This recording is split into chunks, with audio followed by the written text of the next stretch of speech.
everybody, and welcome back to my channel. My name is Annie and this is Harvest Moon Knitting. You can find me on Instagram at Harvest Moon Knitting and on Ravelry at Harvest Moon Knits. Today we're going to be discussing my top 10 tips for travel knitting.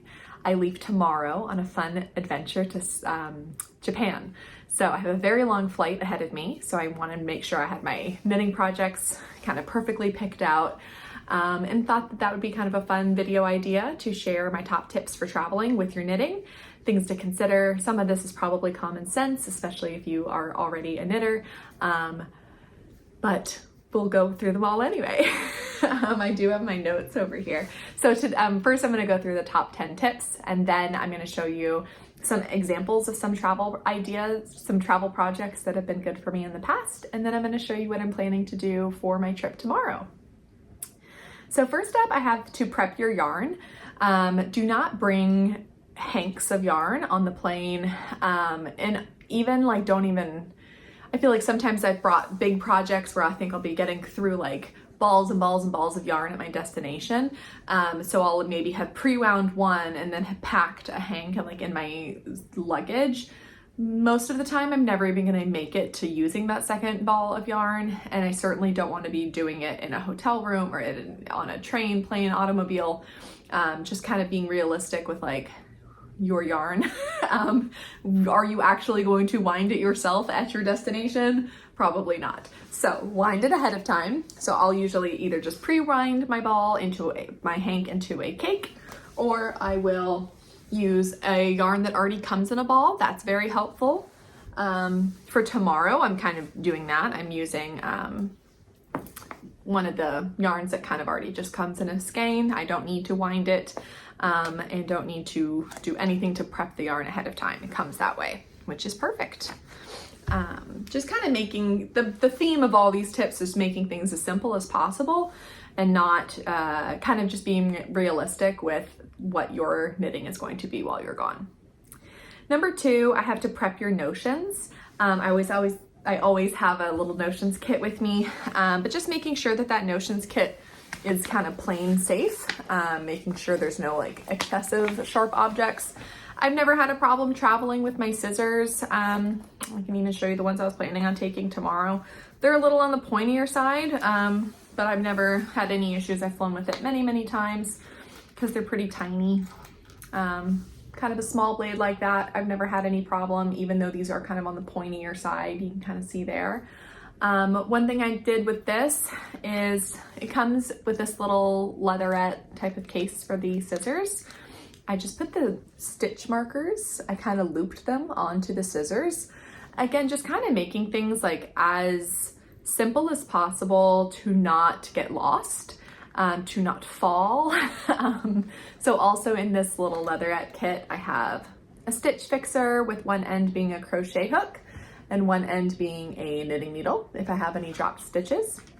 And then I have just 2 tapestry needles in here as well, 1 and 2.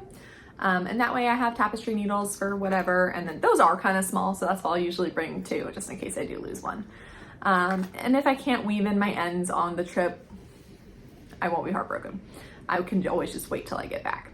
And then I have my stitch markers looped on another stitch marker, and that one that's on the scissors is kind of a unique color. So if I need a special stitch marker for beginning of round, I have that, and then I'd have maybe, 7 or 8 stitch markers looped on there.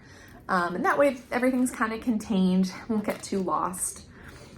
The only other things I have in my notions kit for travel is a row counter, one of these little ones. I like these because they can go right onto my needle, and so I don't have to worry about dropping this. And then I have a measuring tape if I needed to measure anything. Something that is not in my kit yet for tomorrow, I don't think I need to bring it for any reason, would be one of those portable scales.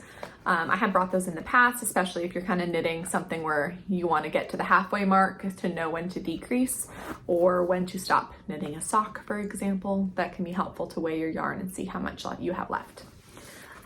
So that is kind of what I mean about prepping your notions. I don't have any extra sharp things that could get flagged by security, no extra T-pins. I'm not planning on bringing where's my needles? I'm not planning on bringing any sharp metal needles. I haven't had a problem in most countries I visited. I really like these for traveling though. These are the Prim circular needles. They are plastic and they have no sharp tip at all. Like it is almost like a little bulb at the end of that plastic needle. So it's and then the cord's not that bad. I've never magic looped with this needle, but for making shawls, which is what I'm bringing as my travel project, this cord is perfect. So I definitely, first choice would be bringing a Prim needle. That way there's no issue at all. Like they won't even search. It'll be plastic. There's nothing that they could possibly, in my opinion, have anything to take issue with my knitting needles. I think I've mentioned this in one of my other videos. The only country I did have any problems with was in Colombia. They never confiscated my knitting, but I did get my bag hand searched by like multiple officers at every Colombian airport I went to. And then I had a flight attendant ask me not to knit on the plane, told me it was not allowed. So I think they were a little bit more sensitive to my knitting needles. I didn't even have my scissors taken away there though even. Yeah, they didn't take anything. They just made it clear that they didn't like that I had it. So just keep that in mind. Speaking of metal needles though, I definitely have, in fact, I think these were even the ones I brought to Colombia. I never bring my really good needles if I can help it, just in case either A, something gets confiscated, but more likely B, they get lost. I don't bring my interchangeable needles. I'll usually just bring a fixed circular needle in the exact size that I need. And I have these, which are not my favorite. They are kind of I think they're Knit Picks. I don't know. They're not my favorite, but they're my sock needles that I don't really care that much about. I'm sorry, Knit Picks. But my favorite sock needles are my ChiaoGoos. So I would not, if I can help it, internationally fly with those. I don't think I'd have any issue with flying domestically. But yeah, kind of the Colombia thing did make me a little bit more nervous about traveling with my knitting stuff. But tomorrow, flying to Japan, I don't think I'll have any problem, but fingers crossed, we'll report back. Maybe I'll do a vlog of me trying to get knitting done in Japan. I try to consider maybe not bringing my most prized knitting needles or even any of my notions. If I have any sentimental stitch markers or scissors or something like that, like I would probably not use a trip to use those. If that makes sense. Number 3, bring a scale if needed. I did already kind of mention that. It's a little bit hard to eyeball how much yarn you have left. So if you're doing a shawl or a scarf or a sock or something where you want to get to a halfway mark before you either make the next sock or start your decreases for the end of the shawl, it's helpful to have one of those very small portable kitchen scales with you. Number 4, download and print your pattern if you can. I always travel with my iPad mini. So I have Ravelry, the Ravelry app on here, as well as Knit Companion. So I'll usually download my patterns I'm planning on using ahead of time. That way, if I don't have Wi-Fi or service or whatever, I have the knitting patterns already on here.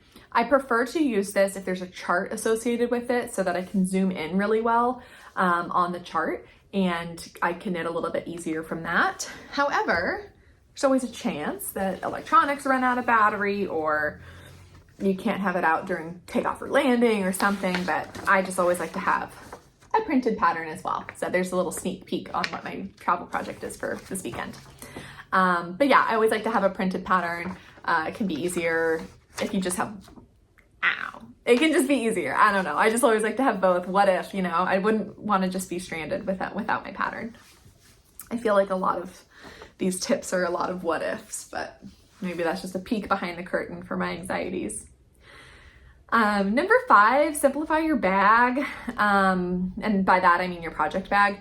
Mainly what I mean for that is a nice collapsible, fabric-y, squishy bag.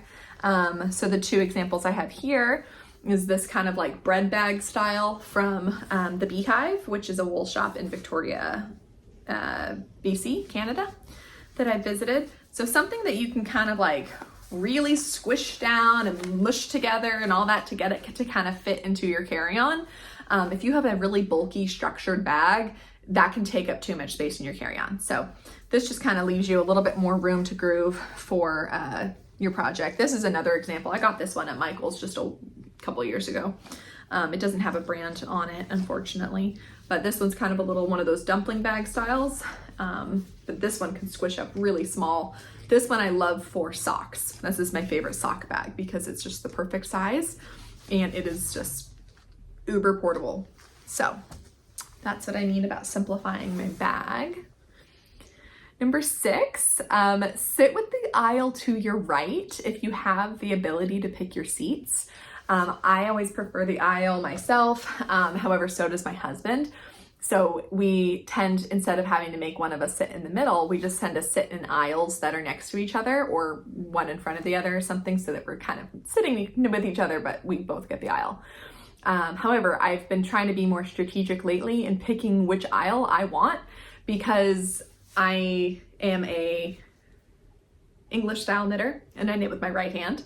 So if I'm sitting with a middle person here to my left, to my right, I feel like I'm trying to just not be too in their space. I try to be respectful of the fact that they're in the middle seat, they should get the armrest. So I try to really be so far over, but then I just keep getting whacked by the cart in the aisle. So I've been trying to orient myself to be where the middle seated person is to my left and then the aisle is to my right. That way I can kind of, pull my yarn and throw my needles with a little bit more freedom without hopefully getting in anyone's way. Don't want anyone to be offended by my knitting. That's not my goal. Number 7, consider lighting. Road trips especially, as well as on planes. Like I'm sure for some portion of this long flight tomorrow to Tokyo, they're gonna dim the lights for a few hours. You obviously have access to the overhead light. Sometimes that's not sufficient though, or like not really is where your project is. You're kind of trying to find the light. So if you have the space for it, I have brought this before. This is one of those neck lights. This one has caused security to search my bag. So, use with caution, but it has these lights on here and you can kind of aim them right at your project, and that way you're not really disturbing others, but you still get the light you need to do your work. A little bit more space saving than that though, was that I noticed this on my husband's bedside table just now, but this is his book light, his reading light. So if I have the space for it tomorrow, I might ask if I can borrow this. But it kind of unfolds like that because it's meant to be, on the back of a book. But I figure I could tuck that into the seat in front of me even if I needed. And then it has a pretty nice light on the edge of that. And it has different levels and different kind of tones. So even a little book light like that, I feel like could provide a little bit more light, even if not just for your project, but for your pattern. So just an idea. And that's just a tiny little book light. Number 8, be realistic with your time. Not only just your time on the plane, which is kind of what I'm focusing most on, is like I have 20 hours of traveling tomorrow between the 2 flights that I'm going to be taking, and then layover times. Waiting beforehand, like it probably will be closer to 22, and then I think we even take a train once we get to Tokyo, so maybe to a full 24 hours of traveling perhaps. So I know a good chunk of that will be with me knitting, but not all of it. And so I also just need to be realistic with I'm always have anxiety about, am I going to run out of yarn? Am I going to run out of my knitting? Am I going to not have something to do?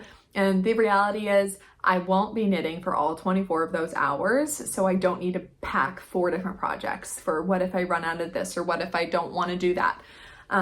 So just being realistic with I probably just need 1 project for the entire week. And that includes the 2 24-hour travel days. I'll have a book I can read if forbid I run out of my project, or I have music I can listen to. I'm sure we'll have a TV package screen thing on the seat ahead of us. So I need to learn to be realistic with how much am I actually going to be knitting on this plane, and then how much am I actually going to be knitting at my destination. Unless you're going to a knitting retreat, most of us are going on these vacations to go see the place and go see the sights and go eat the food and not be sitting in our hotel room and knitting the whole time. So I definitely will be getting some knitting done while I'm in Japan, But I think the bulk of my knitting will be occurring just on the plane. So I'm just trying to remind myself of that so that I don't overdo it. I often will bring 2 or 3 projects with me on even just a very short trip. And then we'll be bringing 2 or 3 projects back with me that mostly were untouched.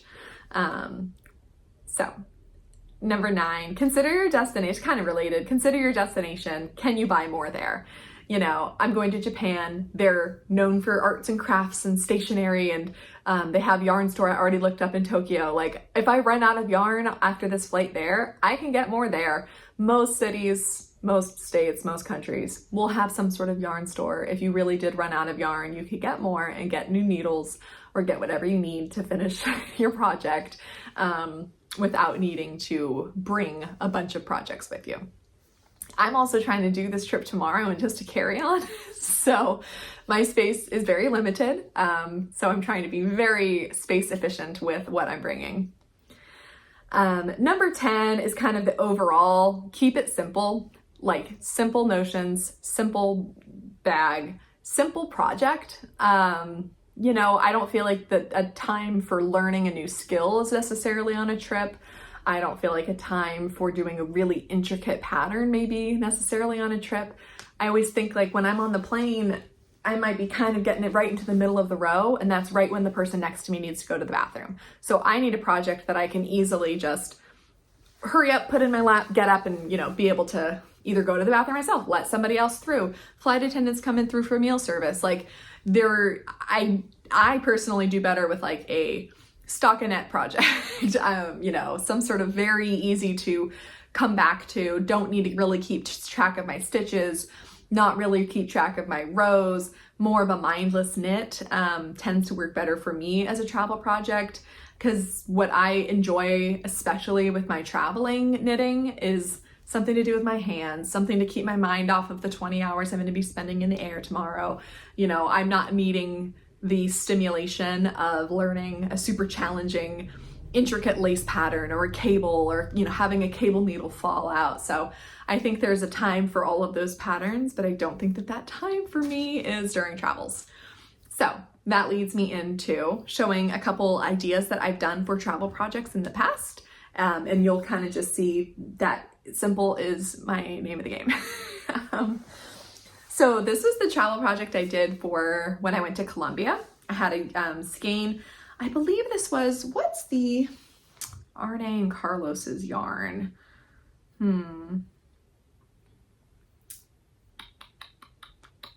Regia. It was a Regia skein of yarn that was going to kind of end up looking like oceans. And I thought, what a great opportunity to just do one huge tube. So my plan for this was to learn how to do afterthought heels and toes. So I did do a cuff on each side, which I don't know if I would do that again. I think you can also learn how to do an afterthought cuff, because my cast on edge, I do the German twisted cast on for almost all of my cast ons. So it's nice and stretchy, and I really like the way it looks very neat up there. But then to cast off, you need it to be stretchy enough to go over someone's foot. So I think I did the Italian sewn bind off, but as you can see, it's just not so neat and pretty. So at some point I may even just cut off that cuff and learn how to do afterthought cuff. But the point of this is that I was able to just completely vanilla all the way down the cuff, or all the way down the tube. So just vanilla. I had kind of those cheapo sock needles that I have. And then that way I was just able to knit magic loop style, back and forth, back and forth, back and forth, back and forth. And to me, I don't get bored by that. It's very soothing to me. It's more like a meditative knit. I don't find it boring. And then you get kind of this fun ocean pattern that appeared. So at some point in the future, I will do the afterthought toes and heels and maybe the cuffs to finish this pair. But that is one idea for a travel project that was very easy. I wasn't losing needles, doing double points or anything like that. Just did magic loop, kind of similar. I'm not planning on bringing this because I don't want to be finishing a project like an hour into the flight, and I feel like these are almost done, but like I don't think I'm going to bring them. But I'm doing socks for my husband, so I've already done one of the socks. This is the second sock. but I'm kind of to the foot part where I could just be doing vanilla the whole rest of the way and then finishing off the toe. And then I could do the heel when I come back. I just put in some waist yarn to show where the afterthought heel would be. But yeah, a nice sock, especially a vanilla sock, I feel like is a great travel project. Another one I've done before is the Classic Rib Tat by Purl Soho. This one's a bit of a faster project. Like I don't think I would have brought this for a flight like tomorrow because it's worsted. I don't know if it was DK or worsted, but like a thicker yarn, thicker needle. If I wanted to wear this at my destination, which is when I made this, then I would bring that as a travel project. So I had not yet made this when I went to Scotland, and this was one of my travel projects, and I think I finished it while I was there. So I actually got to wear it, which was fun. But yeah, if I was going to be gone for a really long time, if I wasn't going to wear this at the destination, I don't know if I would have brought this as a project because then I would have had to pack it for the way back. Finally, this is another example. This is called the Be Simple Variations shawl, I believe. I can look at the name real quick. My iPad.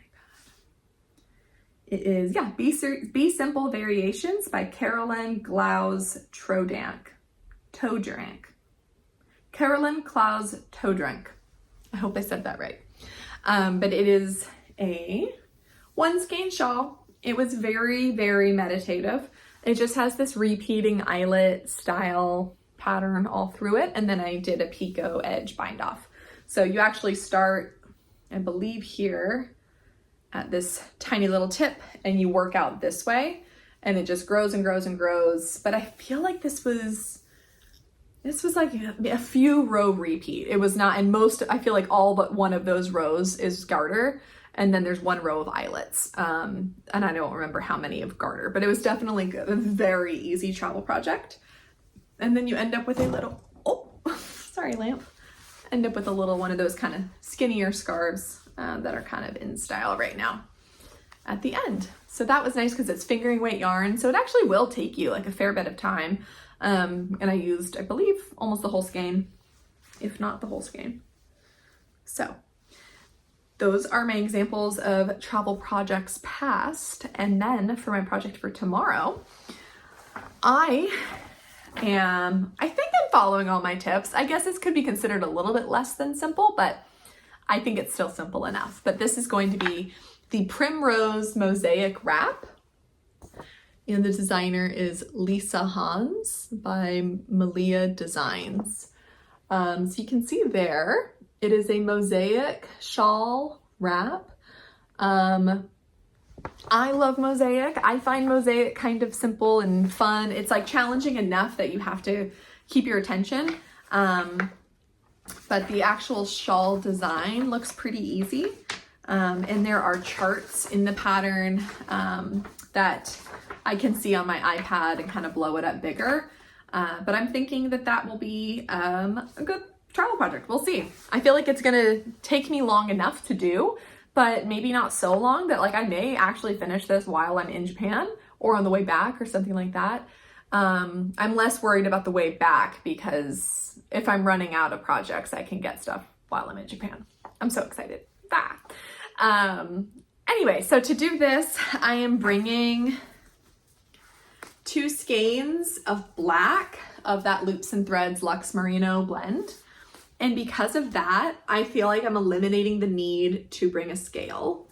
And I'll kind of explain why. And then I'm bringing one of the color, same type of yarn, but the color's like a purple. It doesn't really have a name on it, but kind of this lavender, lilac type of purple. So I feel like that'll be a nice contrast.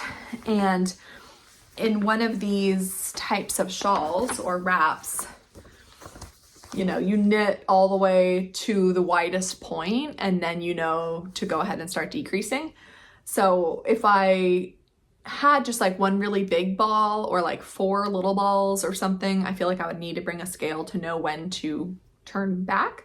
But this way, once I finish one of these, I know I'm halfway through my black yarn. So I feel like that's kind of eliminating my need for a scale, I hope. We'll find out. Maybe I'm playing with fire by not bringing a scale, but I think it'll be okay. So I'll just do one of these balls with the accent color until I'm either done through the, I think looks like 4 or 5 mosaic stripes. And then if I haven't switched over to the new ball yet, I know that I'm safe for yarn. I think. I don't know if I explained any of that well. So that's what I'm bringing tomorrow for my travel project. Yeah, maybe I'll try to vlog a little bit while I'm in Japan. Maybe do a knit with me on a 20-hour plane ride. So if you have any of your favorite travel knitting tips or favorite travel patterns, please comment them below. Thanks for watching. Bye.